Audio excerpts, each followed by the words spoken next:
Where's the air support? Pinned, trapped, surrounded. Then a lone Warthog appeared, Emily. The Afghan sun was a white hammer. It beat down on the canyon floor. Heat shimmered off the jagged rock faces. This place was called the Dragon's Tooth. It twisted through the mountains like a deep, infected wound. Captain Davis felt the sweat run into his eyes. He spat grit from his mouth. Around him, his Green Berets were pressed against warm boulders. They were pinned, trapped. The mission had been simple. Recon a corridor. Disrupt supply movement. Go quiet, get fast. But the enemy had known. They walked straight into a kill zone. Gunfire poured from the high ground. Muzzle flashes flickered from hidden nests high in the cliffs. The sound was deafening. Every crack of a rifle echoed a dozen times. It made counting the shooters impossible. The air stank of cordite and desperation. Every few seconds, a burst of machine gun fire stitched the dirt near their heads. Rock fragments sprayed their faces. The Americans hugged the earth. A slight movement meant certain death. Sergeant Miller fired a short, controlled burst from his M4. He knew he couldn't keep that pace. Ammunition was a precious thing. They were already running low. Beside him, Specialist Ramirez reloaded. His hands shook. A small tremor betrayed the fear he fought to control. A rocket-propelled grenade screamed overhead. It exploded against the canyon wall behind them. Shrapnel pelted their helmets.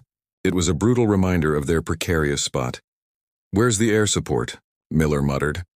The words were flat, heavy with the weight of men who knew their survival was no longer just about their own skill. Davis pressed his back against the boulder. He keyed the radio. His fingers were slick with sweat. "This is Viper 1, we are under heavy fire. Requesting immediate close air support. Over," Static hissed. Then a reply too faint to understand. The radio operator, a young man named Lee, adjusted frequencies. Sweat dripped onto his helmet strap. "We're danger close. Repeat, danger close. If we don't get steel on target soon, we're done out here." Davis's voice was steady, but the tension in his jaw was visible. The minutes dragged into an eternity. The sun climbed higher. The heat intensified. The canyon felt alive with enemies. They shouted in Pashto. Their voices were confident, mocking. They had every reason to think the Americans were finished. Reduced to rats in a cage. Davis checked his watch. The glass was cracked, spiders webbing across the face, a symbol of fractured time. It felt like they had been there forever. And they had nothing left to give. Another explosion thundered. An RPG slammed into the rocks above. Boulders rained down. One soldier was clipped by falling debris. He cried out, knocked backward.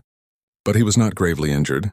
For a single heartbeat, the air turned cold with hopelessness, the quiet recognition that this might be the end. Then a sound, faint at first, almost mistaken for distant thunder. A low rumble. It did not belong to the mountains. It did not belong to the guns. Heads lifted. Ears strained. The vibration came again, stronger this time. It rolled across the canyon floor, a massive beast stirring from sleep. The insurgents did not hear it yet. They were too focused on victory. But the Americans heard it. Every man froze. Was that what they thought it was? The radio crackled. A calm, measured voice cut through the static. It was different. Not frantic. Not tired. "This is Hog 21 checking in. I have eyes on your position. Sit tight, boys." The canyon shifted. Despair lifted. A spark of hope ignited. The rumble grew louder. It was no longer a whisper. It was a defiant growl. The Green Berets knew the sound. It was unmistakable. The Warthog was coming. Davis gripped his rifle tighter. Hope was a fragile thing. If the enemy shot her down before she got close, everything was over. He risked one last glance up the ridge. The enemy was turning their heavy machine guns skyward. They saw the threat now. They were ready.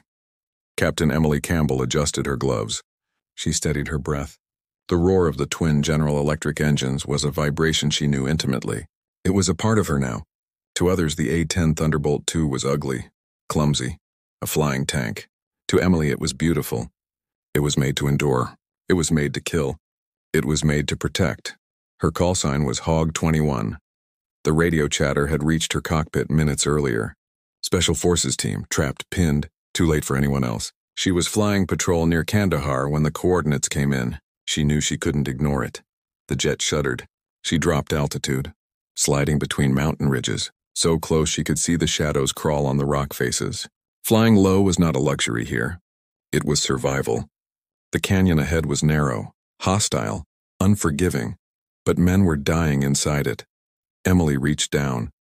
Switches clicked on her console, arming the arsenal beneath her stubby wings. AGM-65 Mavericks, Hydra rockets, and the monster, the GAU-8 Avenger cannon, a 7-barreled beast bolted to the aircraft's spine. She felt it, heavy, hungry, waiting for her command. Hog 21 inbound to target area, she radioed. Her voice was calm, controlled. It hid the adrenaline that pounded through her veins. Green Berets, I have your position. Mark targets if able, Static answered. Then a frantic, controlled voice. Davis, this is Viper 1, we're danger close. Multiple hostiles on the ridge lines. RPG teams dug in. Heavy small arms fire. We can't move. We need you now. Emily's jaw tightened. She pulled her oxygen mask tighter. She leaned into the stick, banking hard to line up her approach. The canyon yawned ahead, a jagged throat lined with fire and death. She thought about her favorite pair of worn leather gloves. They were tucked deep in her flight bag back at base. A comfort, a reminder of home. Here in the cockpit, the gloves were purely functional, tough, ready to fight. As Emily nosed the Warthog into the canyon, tracer rounds stitched the air around her. Insurgents had spotted her. They were prepared to defend their kill. Gunfire lashed upward, seeking her belly. A rocket streaked past her wing, missing by yards. The shockwave rattled her cockpit. She did not flinch. Her eyes darted between her heads-up display and the jagged rock ahead. The canyon walls rose like broken teeth. No room for error. One hesitation and the hog would smash into rock. Viper 1, I'm making my first pass. Mark friendly location. On the ground, Sergeant Miller popped a smoke grenade. A plume of bright orange curled upward. Fragile. Visible. Emily locked her eyes on it. Visual on friendlies. Stand by. She pushed the throttle. The Warthog growled. Her finger hovered over the trigger. She could see the muzzle flashes in the ridges. Insurgents firing down with ruthless precision. Through her targeting pod, their positions lit up. Her heart hammered. Her mind was ice, angles, ranges, split-second calculations. She rolled the jet, diving lower. Her entire body vibrated. She lined up the shot. Guns! Guns! Guns! She called. The GAU-8 Avenger answered. The sound was fury incarnate. A guttural tearing bird, it rattled the canyon walls. It shook the ground. Depleted uranium rounds poured from the barrel. 70 per second, tearing through rock and flesh. From the ground, the Green Berets ducked. Walls of fire erupted above them. Enemy positions that had spewed death vanished in plumes of dust. Screams turned to silence, replaced by the cannon's endless echo. Emily pulled up, climbing sharply. The Warthog protested. It clawed back into open sky. She breathed hard. Adrenaline surged, but she was not done. She had seen them all below, seconds from death. She would not let them down. Viper 1, this is Hog 21. First pass complete. I see multiple hostiles still active. Get ready. We're going again. The ridges were smoking ruins. Insurgents scrambled now. Their confidence was shattered. Some fired wildly at the A-10. Tracers streaked uselessly behind her tail. Others ducked into caves, dragging their wounded. The canyon was no longer theirs. The hunter had arrived. On the ground, the Green Berets felt the profound shift. Sergeant Miller risked a glance above his cover.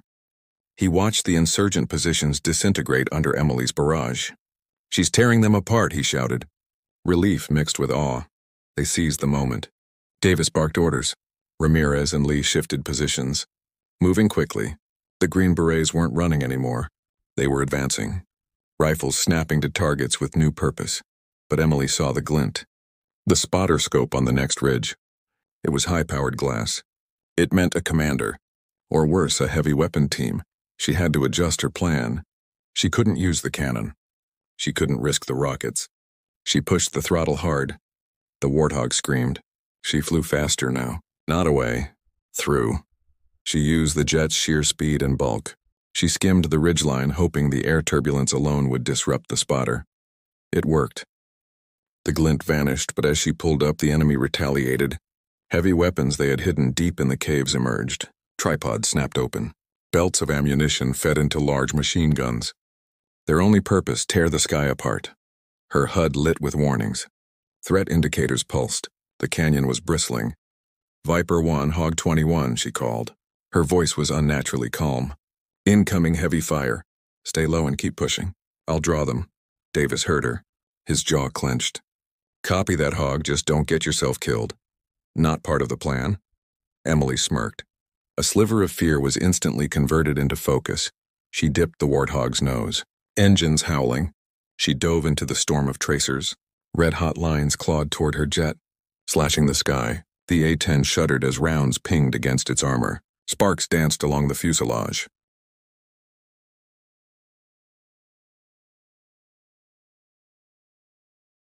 Then the dreaded sound, a whoosh of smoke. A shoulder-fired missile! Missile launch! Missile launch! The warning systems blared. A shrill cry in her ear. Emily slammed the stick. Rolling hard to the right. The world spun. A blur of rock and sky. Flares popped behind her. Brilliant decoys trailing sparks. The missile chased the light. It veered. It exploded harmlessly in the empty air behind her. But another followed. And another. The canyon was now fully alive. A symphony of fury aimed solely at her. She pushed the Warthog harder. Diving low, her wingtip nearly kissed the jagged ridge. Dust plumed beneath her belly. She weaved through death. The Warthog was stubborn, and so was Emily. The GAU-8 Avenger barked again, short burst this time, shredding the enemy's firing points, silencing them one by one. She leveled briefly, fired 2 quick rockets into a cluster of insurgents setting up a third launcher, then pulled back into the sky. On the ground, the Green Berets pushed forward. The fight had become a fierce dance. The men moved in bursts, short sprints, hard dives. The angel of steel above cleared the path, but victory was never handed easily. Halfway through her next run, Emily felt the hit, a sudden jarring impact. It rattled the Warthog's frame. Warning lights blinked on her panel. Hydraulic systems groaned. The jet lurched. Sluggish in her grip, she hissed through her teeth. Hog 21 taking fire, damage to right wing, still operational.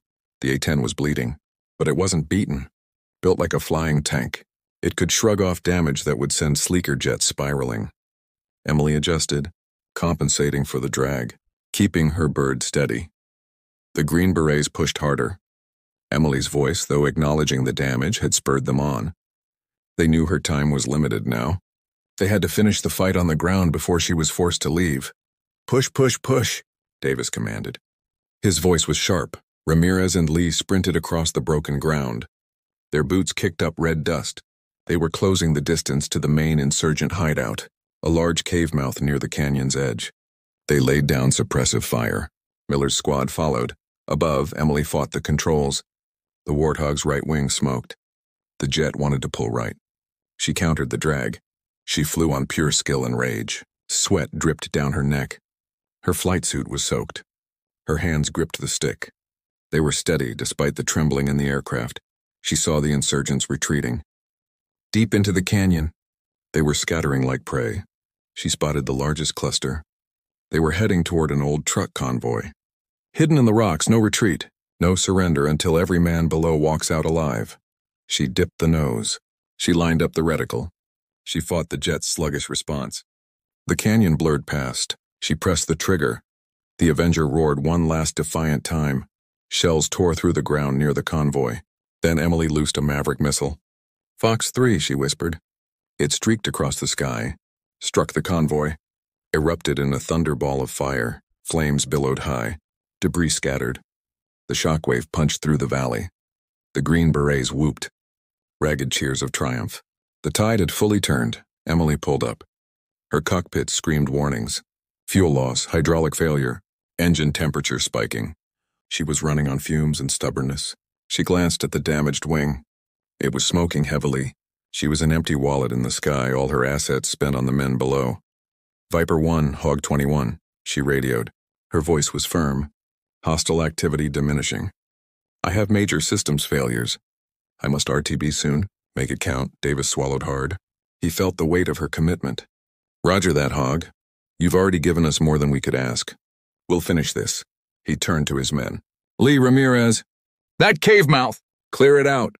Miller set up suppressive fire. The Green Berets surged. Their movements now precise, disciplined, no longer cornered. They were the hunters. Lee, the youngest, felt a wild, almost hysterical energy. He moved like a machine, firing, reloading, moving. He tossed a fragmentation grenade toward the cave entrance. The boom was muted compared to the Avenger's roar. But it was effective, Ramirez followed up. He darted forward, his rifle spitting fire into the smoke. 2 fighters stumbled out. They were instantly cut down. The rest scattered deeper into the shadows.